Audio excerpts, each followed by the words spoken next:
Hello and welcome to Go My Favorite Sports Team, the #1 podcast in our hearts. Yes, right here. And pretty soon in the world. And we're here to give you the inside scoop. I hear it. From an undisclosed source that someone that we know was on the inside to get a deeper look into all the fights and all the things that went behind the scenes at CreatorClash 2. I feel like that was you. You were the pre and post show. You don't disclose your sources. Sorry. You're painting a big target on. If it was me, I'm not saying it is me. Yeah, that knows yeah. everything that went on there. But someone we know does. Someone. But Someone. It's definitely someone. But before we get into that, welcome to Go My Favorite Sports Team, the sports podcast that bridges the gap between non-sports knowers like myself and sports knowers like me. Yeah, so one of us likes sports, one of us hates sports. Who's the one? Wait, one of us hates sports? One of us. Just like the undisclosed source, we're not going to name names. Yeah, yep. No names. No naming names. But you know who doesn't hate sports? The sports. No.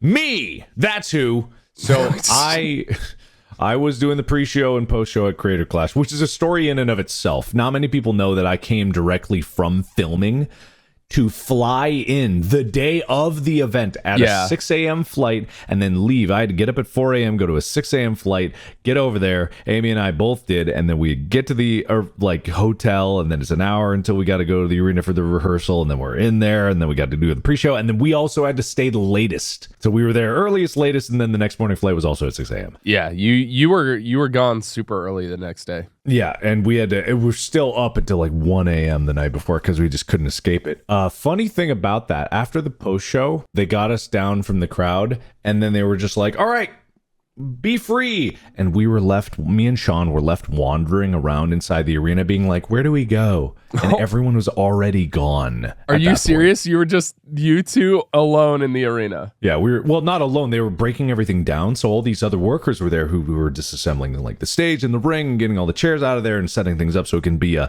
hockey arena again. And we were just wandering around because we went to that VIP bar area in the back because that's where we were told.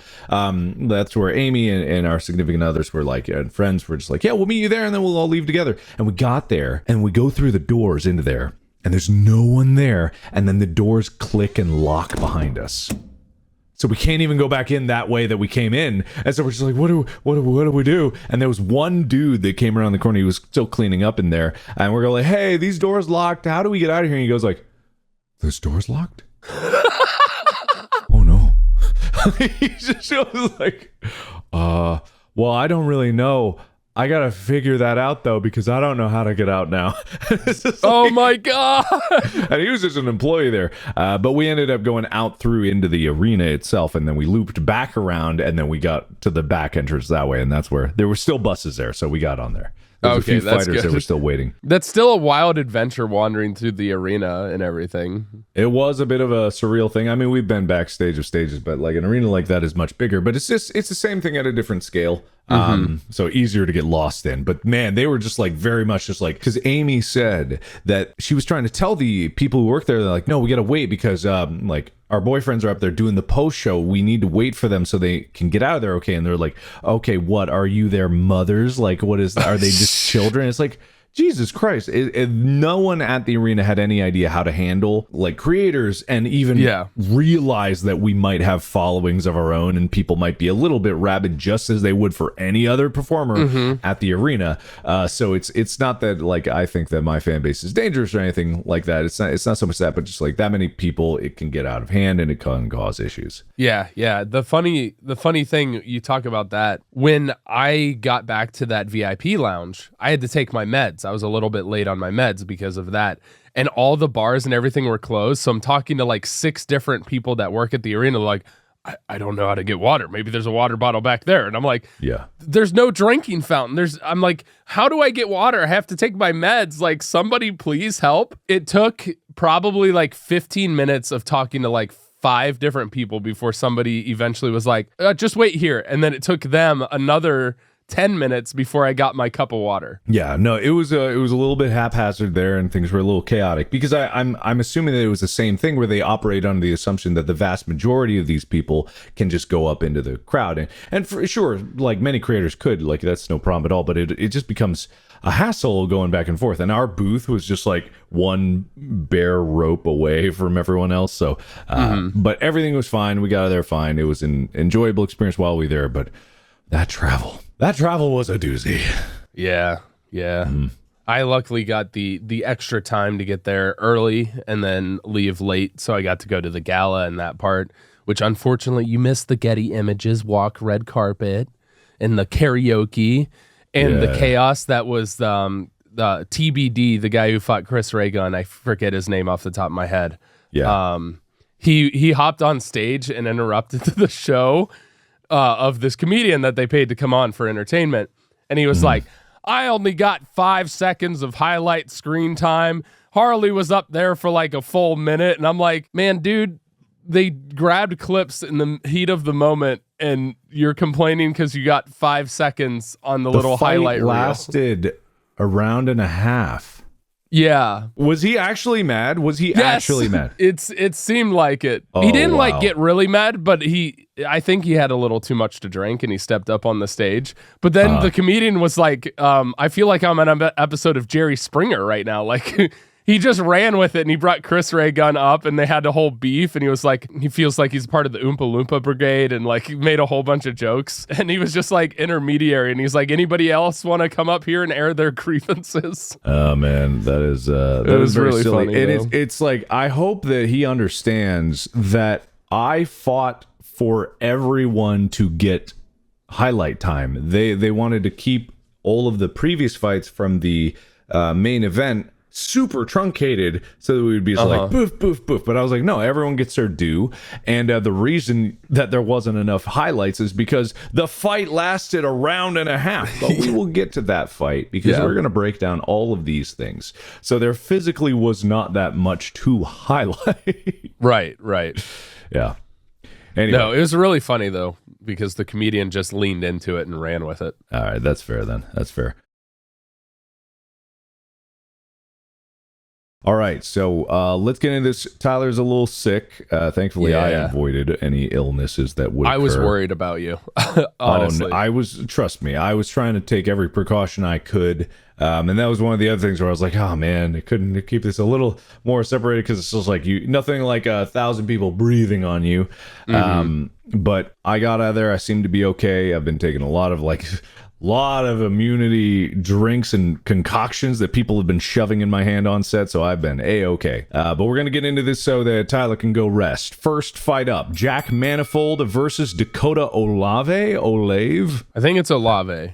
They were supposed to get me phonetics of people's names, and then they didn't, so we were left to our own devices of guessing. I don't think anyone's going to be too offended about this. Well, Jack walked out to, like, representing his country. They were playing, like, the England March. I don't remember what it is. It's a royalty-free song, but I've heard it in all kinds of movies, and they were sporting the British flag. And so he was like, I'm going to rep country. And then Olave came out to some music that I didn't recognize at the time. I have no idea what their music was. I wasn't paying attention to that. Yeah, but when they got into the ring, the craziest part was like Jack came out throwing and was definitely the aggressor in the fight, but he bled everywhere. That guy bleeds. Yeah. That's one thing you say about Jack Manifold. He bleeds, but also he wins because he won his fight. He was the underdog in that fight. And I think a lot of people were surprised. And this is what I said in the post show is just like, I don't want people to forget these early fights just because they were earlier and they're far from the main event. It was like, it was just as exciting. It set the tone. And I think we talked about in the pre-show analysis, it set the tone for the night, and it did. Yep. And it was a lot more concentrated effort. It was a lot more focus on getting the technicals right and boxing, and not just being a slugfest. Not that there weren't slugfest fights, which there were, but yes, that was definitely one of them. Yeah, and that went the distance and was a unanimous decision for Jack. But there was blood in the arena for the rest of the night because of that. He broke his nose. Actually, after the event, I met his parents, which was really funny. Apparently, he has a family member that's a boxer, so like boxing is not kind of a foreign thing to them. Well, that's good to hear. All right. So the next fight, I believe, was it Jayla Ray? Yes, it was Jayla Ray versus Abelina Sabrina. Who smiling Abelina Sabrina, who I believe never dropped. Wait, was it? Yeah, it was Sabrina that was the smiler, just like constantly beaming, taking a hit, and just haha, just like enjoying every minute of it. That was such a fascinating fight because you would see Sabrina just like and then return with like bunny punches of like trying to get like a numerical advantage, but I don't even know if the judges would score some of those punches. But it was a fun fight. I did enjoy that one a lot because both fighters walked away, all right, not super injured. And just like it was a show of skill for Jayla Ray to get in there and show some technical skill. And it's not like Abelina Sabrina was not boxing. Of course she was. She was a fighter, got in the ring just like everyone else. Love the Minnie Mouse performance there. It was just like an overall fun fight. Yeah, Jayla Ray definitely was the aggressor and kind of steamrolled, having a slight height advantage and reach advantage, but definitely came in more fine-tuned in the technical aspects of boxing. Yeah, absolutely. Next fight, we had the big anticipated fight that a lot of people were dying for. We had Dad versus AB. AB coming in to avenge Matt Watson for his first round, 17-second knockout in the first round last year. And he came in strong, but also Dad came in strong. We cannot forget about that. Yeah, Dad, this was the first punch where you physically could hear, and it was the instant that it was probably the punch that ended up ending this fight, was a body shot to the rib, and you could hear the smack of that glove on AB's body. It like rang through the arena. Obviously, we were close to the ring, but like you could hear that punch and it sounded vicious. Yeah, it was pretty crazy to see that. And I said it in the post show as well, but it's like I knew that going into that, you would train specifically to try to counter the onrush that Dad was going to unleash, because everyone knew he was going to come out and he was going to come out swinging, going for the rafters with his punches, all the energy, try to like get that intimidation out there first and early. And then I was so pleased to see AB just fighting back, countering it, not just taking it. As soon as Dad got within his guard and his reach, he started just like wailing. I saw some good lefts coming in there right to Dad, and it rocked Dad pretty well. He was feeling that, and it was like that's what we needed to see versus the previous years, like Dad to feel some punches and like get that advance checked. Yeah, and it looked like that could have kept going, but I think once AB sat down, he really felt that hit to the rib. He looked really good. There were some really good counters. Dad still kind of lowered his guard as he was swinging.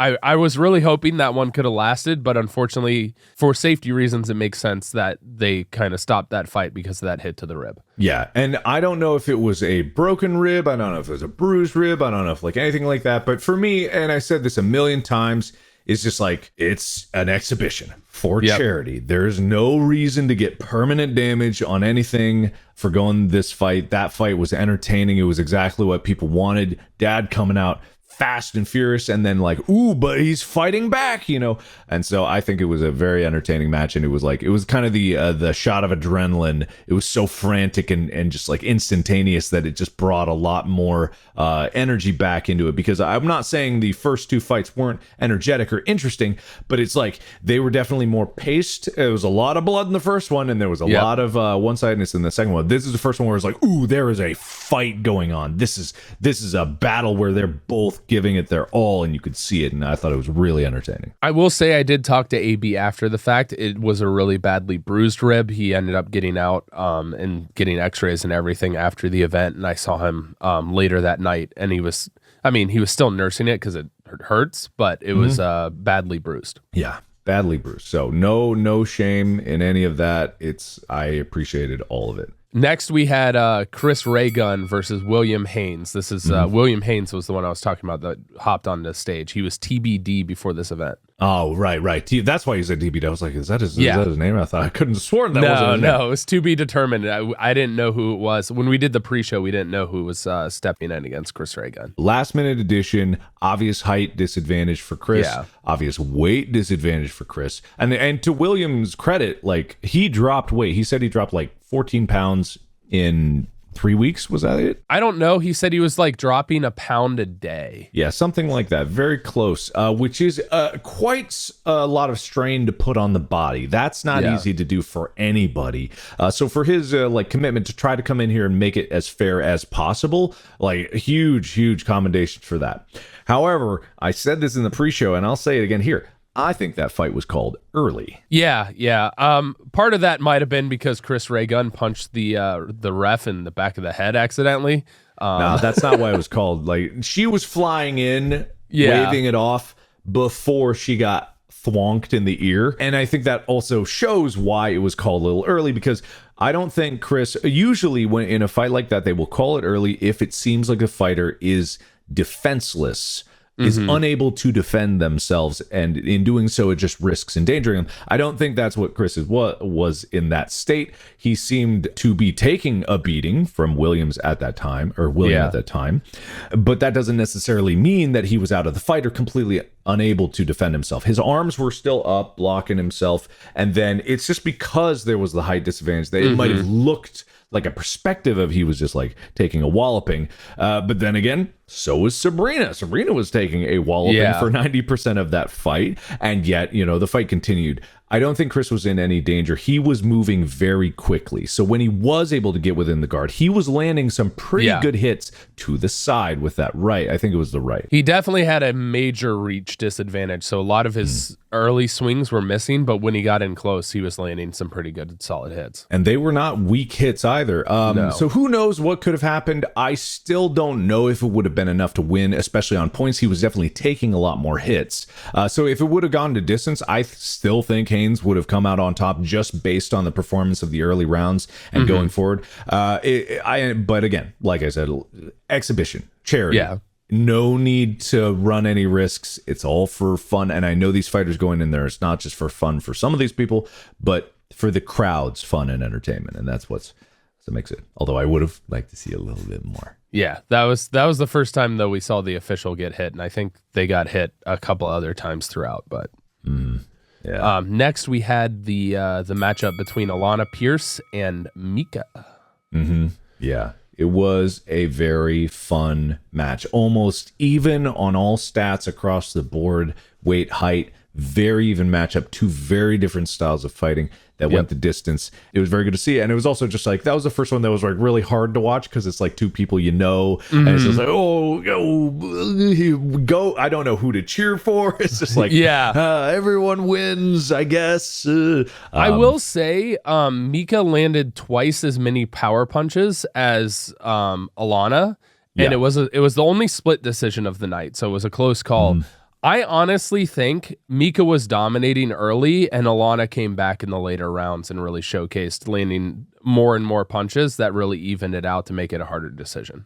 Yeah, I saw like Mika was adapting and trying to change up her style. Meanwhile, Alana, rock solid, just like wall of glove, and is waiting for the opportunity, because Mika's strategy was like, come in, land a big hit. She would get that big hit in, but then she would pay for it on the retreat with a lot more quantity-wise punches. And so that was like the exchange back and forth. So I could see it like with a judge from a certain perspective, might not see the power in the hit, might have think it was off a glove more. However, I was seeing like, okay, Mika is landing some of these hits, and they're definitely like being felt. And so, this could have gone either way. I think the split decision is right. That was the only way it could have come down, because either one of them could have come up with a winner and it would have been like, that made sense. And you would justify it one way or another. Yeah, that was the first one where I was like, of all the fights we had watched, that you had no clue who was going to win. Yeah, I would say that. I would say, like, if Mika had her power punches enough that Alana went down once, like, obviously that's a point, and it would have skewed the entire thing differently. So, like, I get the, like, twice as many power punches. Some people, I don't know how judges score it in the absolute nitty gritty of it all, but yeah, it is very subjective of who controlled that match, I think is how it goes. Yeah. Now, I missed the majority of this next fight because I had to go get some water and use the bathroom. And I came out, and the one part I saw was when Hundar got knocked down by Myth. That was all I saw. So, yeah, this Myth versus Hundar fight, it was a great fight. It really was. You had Myth, fast, quick, longer reach. You had Hundar, big, tough, a wall. They were both showboating. It was a very entertaining fight in that regards. And it's another one that is like, I wish I could have seen more, but this one I totally understand. Yeah. Like Hundar, let me just triple check that he has said it himself before I say anything. Oh, yeah, he posted about it. Okay, he did post about it? Yeah, about his arm. Yeah, so yeah, he got hurt, unfortunately. He tore his bicep. I saw it from the ring. I saw it after round one ended. Because, yeah, Hundar got knocked down, but he was not out of the fight from that. His head was totally fine. He was stable, and he was able to keep going. But his bicep was just all bunched up right here. And I saw that from a distance. I was like, oh, that's not good. Even before they called the fight, I was just like, oh, fuck, that's bad. When did that happen? Was it when he went down, or did it happen before he got knocked down? It's hard to say. It seems like it seems like it didn't even register in pain for a while. So it could have happened at any time. I imagine it happened towards the end of it. Either he took a hit directly to the bicep, or he overextended, or as he was falling, like landed funny. Any number of ways it can happen. This is like the tendon just fails, and that just means the muscle kind of just squeezes up, like it snaps like a spring, and it's not unrecoverable. I would have liked to see that fight going, because it was going very well. It was a very entertaining fight, and Hundar is obviously tough enough. If he can almost shrug off his bicep being torn, then yeah. But Myth did perform very admirably. I think in the first round, Myth definitely took that round. But, who knows? He took some hits as well, so anything could have happened, but that is what happened. This next fight, I believe I mispronounced Marishia's name in the pre-show, so apologies for mispronouncing it. But it was Haley Sharp against Marishia Ray. Mm-hmm. And this fight went the distance, and Haley looked sharp, like insanely sharp. Probably, in my opinion, the most technical boxer that we saw throughout the night. The way her head was moving, the way she was punching, the way she was moving, keeping her distance. I mean, she looked clean. Bar one, I would put her in second place of the most technical boxer of the night. Okay. All right, but we'll get to that in a second. However, I will say I am so glad to see her come back this year, because it was exactly what I saw last year. Everyone was so focused in the Just a Minx fight that Haley got in there last minute and was just losing, but that's not what I saw. And I said it then, and I'd say it again. I said it in the pre-show, and I say it again afterwards. It's like I saw good core technicals, keeping guard up, like keeping her head moving. Like there was some real training there. There was some real discipline there, and there was some real control in the fight. And that's what's more important in a fight, is just keeping in control. And then in this fight, yeah, you saw it. Marishia was definitely the crowd favorite. Yeah. Definitely, 100%. You could hear it in there. But Haley, like you said, was sharp and was able to keep that control and like control the fight. And therefore, like, control the pace of the fight, keep Marishia on her back foot. And it's not like Marishia was not performing admirably, but Haley was for those 4 rounds. She was the same level of performance all throughout. It was only the 5th round that her guard started to drop a little bit, but at that point, she had the match going into the 5th. It was only going to be a knockdown that was going to change the outcome of anything. Yeah, and Marishia just powered through and stuck through the entire round after round after round, and that was insanely admirable, watching her completely stick through, fight through the pain, fight through the blows, continue to fight, and landed some good punches late too. Mm-hmm.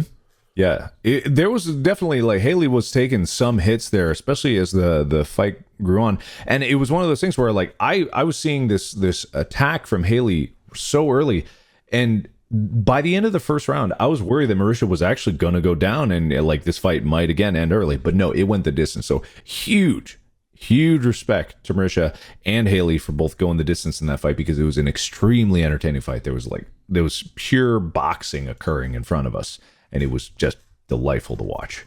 Yeah. I'll let you lead into this next one. Okay.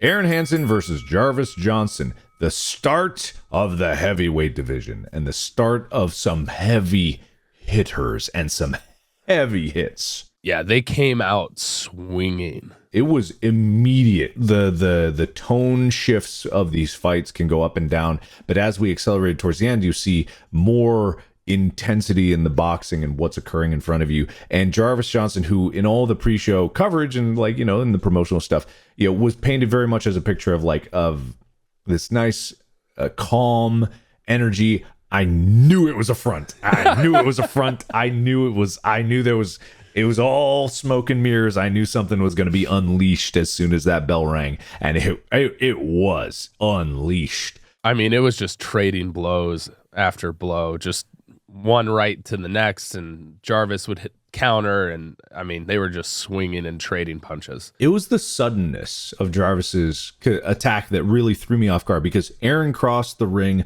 moving forward, showing good movement, discipline, wanted to close the gap. And then all of a sudden, Jarvis was just like, clearly not the same level of like technical skill, but you don't need technical skill when you can throw your 200-pound plus weight behind your fists. And Aaron was definitely feeling it. It was one of those things where it's like, I actually think that in the first round, Jarvis probably took that round, the first one. But Jarvis couldn't, like, his endurance was going to tap him, and I think his entire strategy was to try to overwhelm Aaron in the first round and see if he could wear him down enough. But Aaron has been training for 2 years in boxing. Yeah, he took hits from Harley, he took hits from Jarvis, and he ate him up, and he stayed on his feet, stayed stable, and kept taking him and kept going. So I was like, if he can get through this first round without falling down, he's got this. And second round came around, and it was that he turned the tables over there on Jarvis. The article that I found said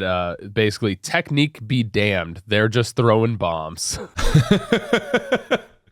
Technique be damned, they're just throwing bombs. And they were, and that's totally like what it can come down to, especially like if you get in there and if your opponent is just throwing a flurry of blows, you can't even get in close. Sometimes you just gotta whale them back. And I think that damage in the first round, the slugfest of the first round, eroded away to Aaron being able to show technical discipline in the second round, keeping it together, keeping the guard up, keeping the movement, sticking to combos, moving around the punches, starting to dodge, and really getting in the flow of the fight. And once that started happening, Aaron started to commandeer the fight. I think it was called in the end of the second round, towards the end of the second round, or was it a third round fight? Second round, towards the end of the second round, Aaron landed a pretty hard right hand on Jarvis, and Jarvis got a little bit wobbled, and the referee eventually came in after a slurry of blows to actually call the fight stop it. Yeah, so it was just one of those things where very, very cool to see, and I'm super proud of Aaron and Jarvis for getting in there. Like, I know how hard Aaron has been working and training, and he got a fair matchup this time instead of being matched up against Harley. And I know we were razzing about like last year. They kept talking about last year, and then I pull up last year's stuff. We show clips from last year, but no, he performed very, very well. I'm super, super excited about this. But the next fight, I actually need you to take entirely because I missed all of it. Really? I didn't see a bit of it. All right. So this one, aside from having my favorites of people that I enjoyed watching, if I take away all bias, this was hands down my favorite fight. Just on an outside perspective, getting rid of personal bias. This fight went the distance, and both kept pace all 5 rounds. Trading blows, trading technical counters and everything. And this was Michelle versus Andrea Botez. Michelle Carr, I think. Yeah. And it was just quick. The pace maintained. They were just absolute going at it, full-fledged. They looked the most conditioned. They looked the most like understanding of each other's advantages and opponents. Because Michelle was undersized, she had to get in close and went for a lot of body shots after leaning in close. There were tie-ups. They'd break apart. They'd counter after the tie-ups. It was the closest thing that I have seen in creator boxing to a professional style match without it being overly technical. But the pace maintained, the conditioning was there, and it was just an absolute slugfest with counters, and they had strategy. That's my favorite part of boxing, is the chess match that happens when you go to the corner and your coach talks to you and tells you what they're doing and how to counter that. And that's what I saw in this match through all 5 rounds. And that's what I loved about it. Yeah. And then the reason I needed a recap of that is because I had to go behind the stage to walk out with Ethan, and it was a much longer wait than I thought because that fight lasted the entire time and it went to distance. And I was like, oh damn, they didn't even have like a TV out there that I could watch that fight. And I was like, oh come on, man. Yeah, Michelle ended up winning, despite being the undersized opponent. But I mean, it was an impressive decision. It ended up being unanimous. It was just the fact that Michelle was landing punches and making Andrea miss a ton. Yeah. I think the percentage of punches landed was like 50, just shy of 50% for Michelle, and it was like 17% total from Andrea. Uh-huh. It was crazy. That is kind of crazy. All right. But the next matchup, our boy Ethan versus Leonhardt. Now, Leonhardt, I just want to say this. The walkout song for Leonhardt doing the Pokemon theme song with the actual singer of the theme song had everyone in the audience singing along, which was really, really cool. But then Ethan came out, of course. Yes. And I'm so glad that you say that because behind stage, incredibly annoying. Like just when because I get it and you're a singer and you're doing your thing. He was live streaming the entire time. He was behind the stage just walking back and forth up and down the hall. And I was just like, wow, okay. All right, that's weird. So he's live streaming and he's singing out loud in the middle of the hallway as both fighters are in the room, just trying to get in the zone. And he's just like on the live stream, just chatting up and just like, and it's like, all right, I guess we're not going to focus now. I guess this is not what we're doing. And I'm not even fighting. I'm just like, for both of them, for both like Ethan and Leonardo, I'm like, shouldn't we be kind of quiet and let them get in their head space that they need to be for the fight? Nope. On live stream, man. I was just like, all right, okay, man. So I'm sure the performance is great. I didn't see it because I was behind stage, but backstage, very annoying, incredibly annoying. Anyway, but then the fight. Yes, the fight. And I said this a million times, and I hope Leonhardt doesn't like think that we think negatively of his ability to box. He came out as the favorite, and he was favored for a reason because he's practiced with it, but also like he had a kid and whatnot, so there was some question about that. But he was still he was more muscular. He was slightly taller and like had some prior experience, which does hold weight. And yet that guy in the first round hit air. Mm-hmm. He hit air. Ethan was dodging, and that was beautiful to see because you and I both know how hard Ethan trained. He trained incredibly hard, and he wanted it so badly. He wanted it badly. And it's just I know it's a charity expedition, but he wanted it. What was it? I was going to say, he looked really good. His technique was a bit peculiar. He had a lot of weight on his front foot, but it had to do with his strategy because he needed to get in close, and he did something that boxers often need to do, and was the greatest thing about his technique, is the greatest advantage you have to make somebody unbalanced and unstable and basically questioning their own technique and strategy is if you work the body and go to the head and work the body and go to the head and keep switching between the two, and that's what Ethan did. Mm-hmm. Yeah. And I think like that's definitely a solid strategy to come through, but it cannot be overstated. Just like this is why I said that he, in terms of technical fighting, I think that Ethan showed the best is because he controlled the fight from a defensive position. Mm-hmm. And that is one of those things that is just extraordinarily cool to see in this level of boxing is just like you are waiting for your opportunity to strike. And when you're talking like the chess match of boxing and that first round of just like getting into it. And of course, like he took some hits. I'm not saying he didn't. But when you looked at like the hit percentage of the fight, he made Leonhardt expend so much more energy in the first round. And that kept it in his favor because like Ethan's conditioning was definitely there. So was Leonhardt's. It's not like the conditioning thing, but it left Leonhardt open because he was overreaching, trying to make these hits. And then by the second round, when he's trying harder to get these hits to land, he is leaving he's getting frustrated, getting sloppy, leaving openings. And that's, I think, what Ethan took advantage of when he was able to start unleashing those combos and getting those headshots. Now, to be fair, Ethan hit Leonhardt in the back of the head. Yeah. It cannot be hidden. I didn't see it from my hit. I saw on the replays, and then I went like, But it happened once, maybe twice, and hitting in the back of the head is a very dangerous thing to do. It can lead to so much more damage, and it's a heat of the moment thing. Like, he was aiming obviously for the side. Leonard was rolling away, and it was an incidental thing. It's not like reaching around and trying to, like, I'm going to hit you in the back of the head. It's like exposed back head. You are supposed to avoid that as hard as you can. And it was when Leonhardt was unbalanced, so he turned his head and faced away from the opponent. That there's a lot of different factors that happen within a fight, and I know for a fact that it was accidental. But I remember Leonhardt talking to me about it after the fight even, and he was like, yeah, that made me a little bit dizzy, and then he started hearing the crowd. And that really was, it's a psychological thing. The crowd definitely was on Ethan's side. I definitely was on Ethan's side. Same. And I tried to be impartial in the pre-show, post-show, but when I was down there in the crowd, I didn't realize how insane I was until people posted those videos of me. And I was just like, I thought everyone around me was the same level of energy, and they were definitely happy.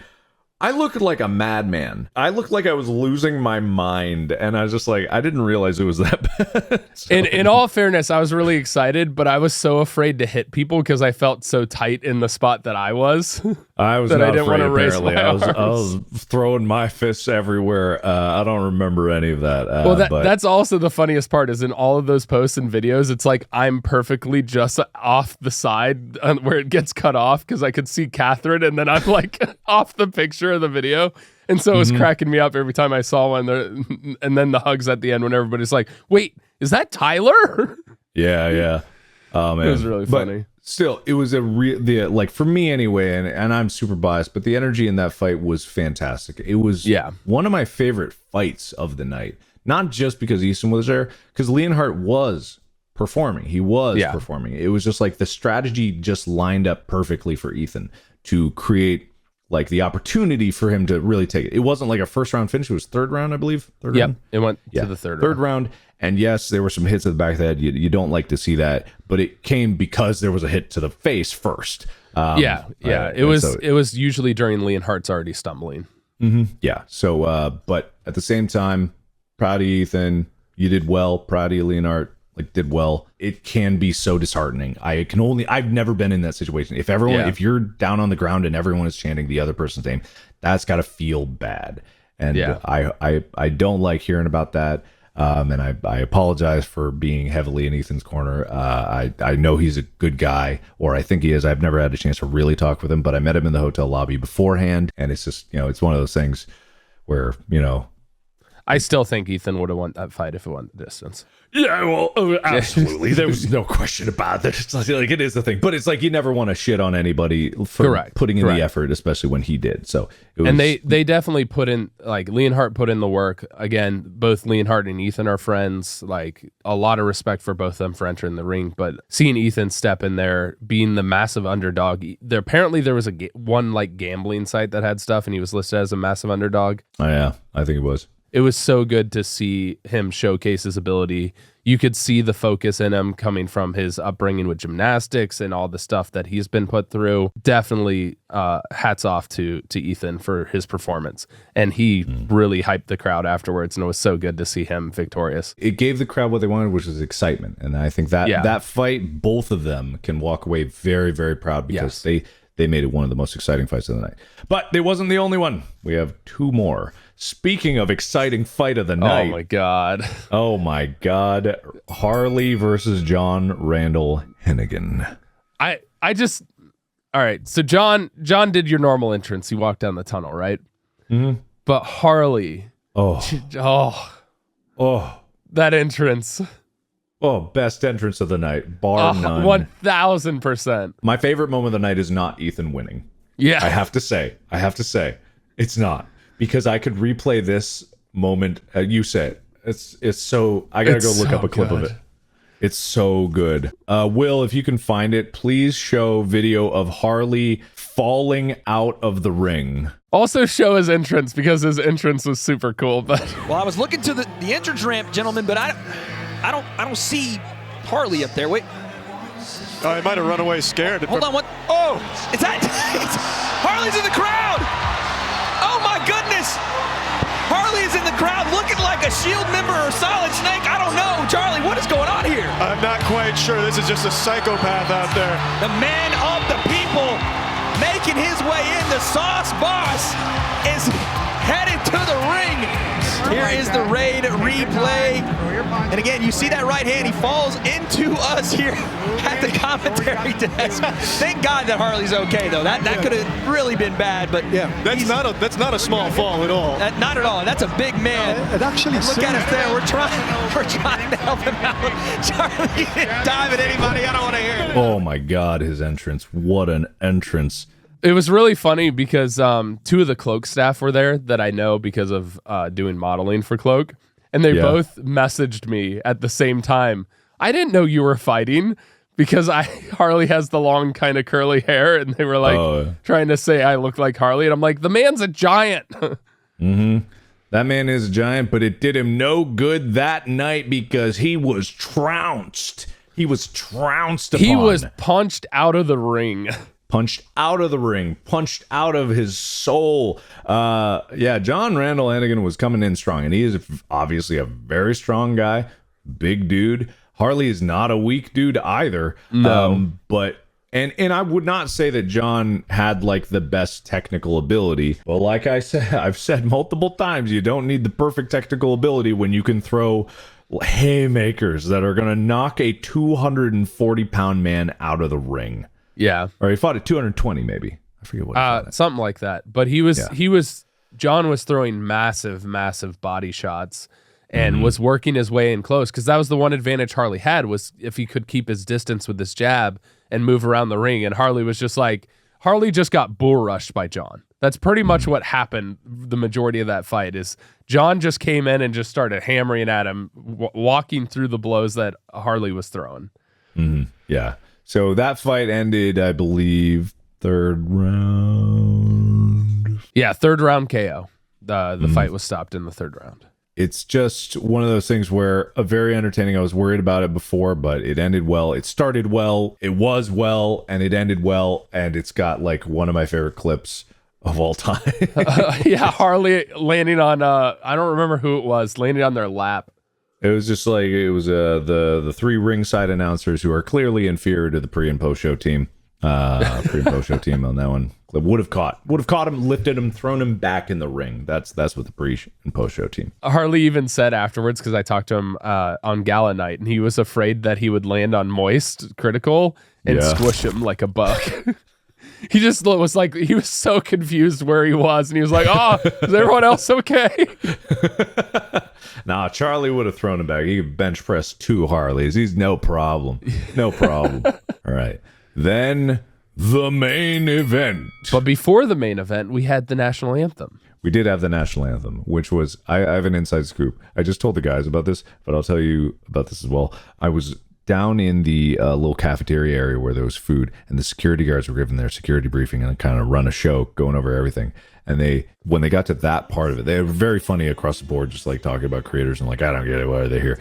But when they got to that point, and they were like, this guy was like, I know some of you have served, and I hate to say this because it happened last year and it's gonna happen again this year. I don't get it that they're paying for the event.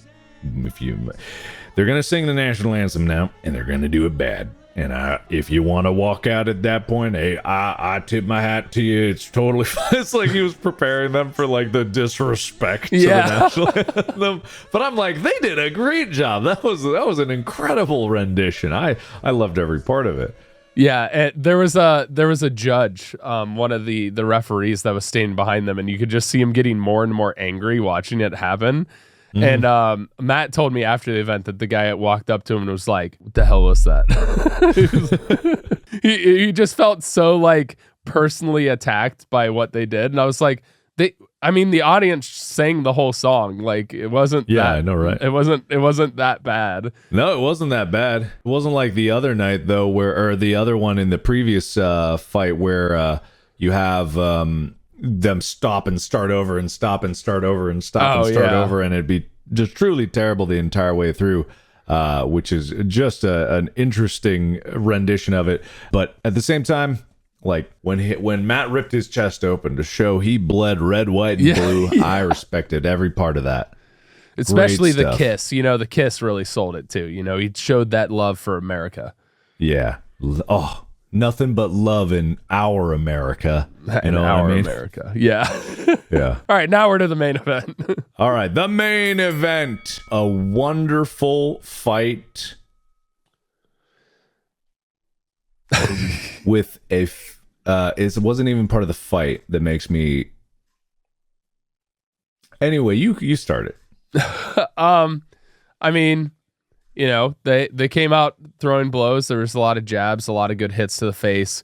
Alex definitely showed a lot of quickness, being able to avoid IDubbbz's hits, good movement throughout the ring. They lasted all 5 rounds, and Ian was pretty bloodied. Alex really, after the fight, didn't look licked that much, but I mean, it was still a difficult decision. Both were landing blows to the body, both were landing blows to the face, and it ended up being a major decision, with one judge scoring at 38-38 and the other two scoring at 39-37 in favor of Alex Wasabi. Mm-hmm. Yeah, I like the fight. Don't get me wrong. I like the fight itself is nice, and I have personal opinions because this is something that I would never do. It was the putting Ian on the spot about doing another fight. Yeah, afterwards. And it's like, this is the kind of thing, it's like a proposal. You don't go into those in front of hundreds of thousands of people and put them on the spot to fight again. And I even said this in the post show because like this irked me, because I get it, the hype, and you're like, no, come on, one more fight. And it's like, I know the toll that putting these shows on has put on Ian and Anissa and all of their close friends, without even the fighting aspect, just the making the event. When they went in the first one, I know that they were like, when we get this done and then never again, like it's going to be one and done. And then they did another, and it's like it's an incredible amount of stress. And I get the hype. You want to do more, like if especially like Alex was just like, yeah, more. It puts someone on the spot, and when in a way where they were probably just about to announce their retirement. Who does that? Who does that where you hear a rumor about that and you're like, oh, I know better than them. Look at all this fun we're having. Get in the ring and get your brains knocked out one more time. Go up against the toughest opponent again, Ian. Train again for another whole year. What's another year? One more fight. And I get a lot of people were very emotional about it and they got into it. But it's like, man, fucking let people control their own fate. Yeah, and don't put them on the spot to where if they say what they want to do that's not in favor of what you're hyping everybody up for, that they're going to look bad. Yeah. I got irked by that because I even said something when we were in the seats because you were gone.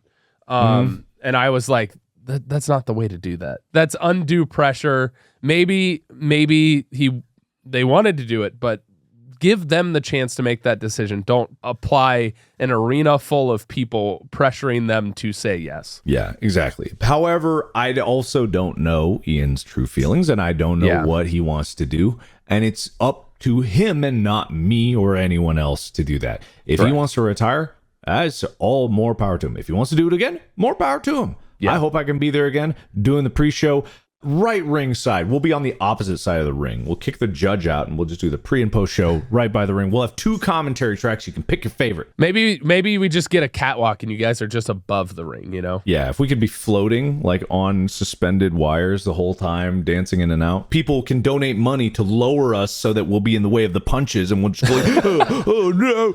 Yeah. Speaking of which, Harley did get hit in the back of the head from a camera. Oh, yeah. During their fight. I forgot about that. No, that's not how to say it. A camera got hit by Harley. Yeah, that's true. I'd worry about the camera as opposed to like Harley. But no, that couldn't have felt good for Harley there. No, because that he I think he mentioned that on Twitter like a couple days after the fact. But at the same time, we didn't even talk about the fight itself. No, like with Alex and Ian. The fight was great. Like it was a tough fight. I talked about it in the post show. And again, I'm not a boxer, so I can't speak to anything.